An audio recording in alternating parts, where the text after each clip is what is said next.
राधे राधे दोस्तों, नमस्ते। कैसे हैं आप सभी? उम्मीद करते हैं आप सभी एकदम बढ़िया होंगे, मज़े में होंगे और खुश होंगे और भगवान विष्णु की कृपा आप सभी पर हमेशा बनी रहे। दोस्तों तो कल है देव उठनी एकादशी, तो चलिए जानते हैं इसके बारे में और इसकी कथा क्या है। तो एक बार धर्मराज युधिष्ठिर कहने लगे कि हे भगवान, मैंने कार्तिक कृष्ण एकादशी अर्थात रमा एकादशी का सविस्तार वर्णन सुना हूँ। अब आप कृपा करके मुझे यह कार्तिक माह के शुक्ल पक्ष की एकादशी के विषय में भी बतलाइए। इस एकादशी का नाम क्या है तथा इसके व्रत का विधान क्या है, इसकी विधि क्या है, इसका व्रत करने से किस फल की प्राप्ति होती है। कृपया यह सब आप विधान पूर्वक कहिए।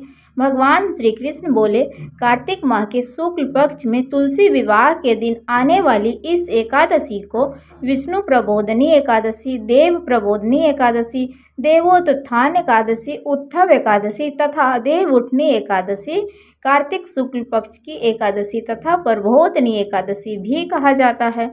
यह बड़े बड़े पापों का नाश करने वाली है। इसका महात्म्य मैं तुमसे कहता हूँ, सो ध्यान पूर्वक से सुनो। एक राजा के राज्य में सभी लोग एकादशी का व्रत रखते थे। प्रजा तथा नौकर चाकरों से लेकर पशुओं तक को एकादशी के दिन अन्न नहीं दिया जाता था। एक दिन किसी दूसरे राज्य का एक व्यक्ति राजा के पास आकर बोला, महाराज कृपा करके मुझे नौकरी पर रख लें। तब राजा ने उसके सामने एक शर्त रखी कि ठीक है, रख लेते हैं, किंतु रोज तो तुम्हें खाने को सब कुछ मिलेगा, पर एकादशी को अन्न नहीं मिलेगा।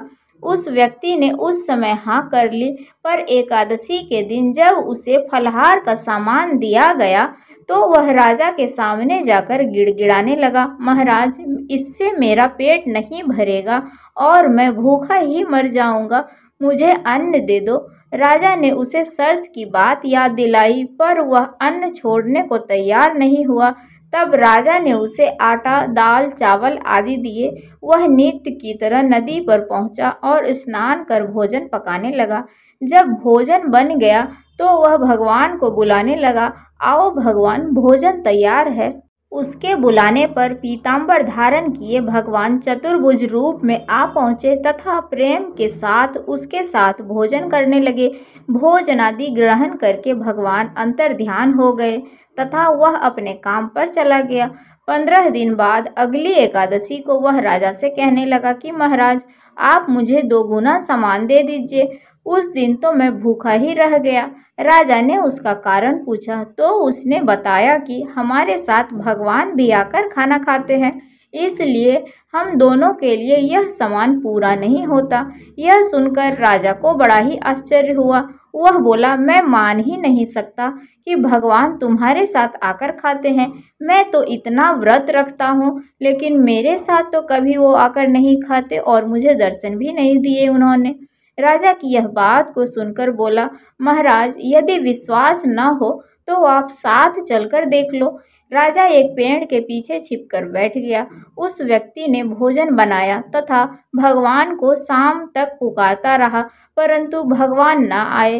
अंत में उसने कहा, हे भगवान यदि आप नहीं आए तो मैं नदी में कूदकर प्राण त्याग दूंगा। लेकिन भगवान नहीं आए। तब वह प्राण त्यागने के उद्देश्य से नदी की तरफ बढ़ा। प्राण त्यागने का उसका इरादा इतना पक्का था, यह देखकर शीघ्र ही भगवान ने प्रकट होकर उसे रोक लिया और साथ बैठकर भोजन करने लगे।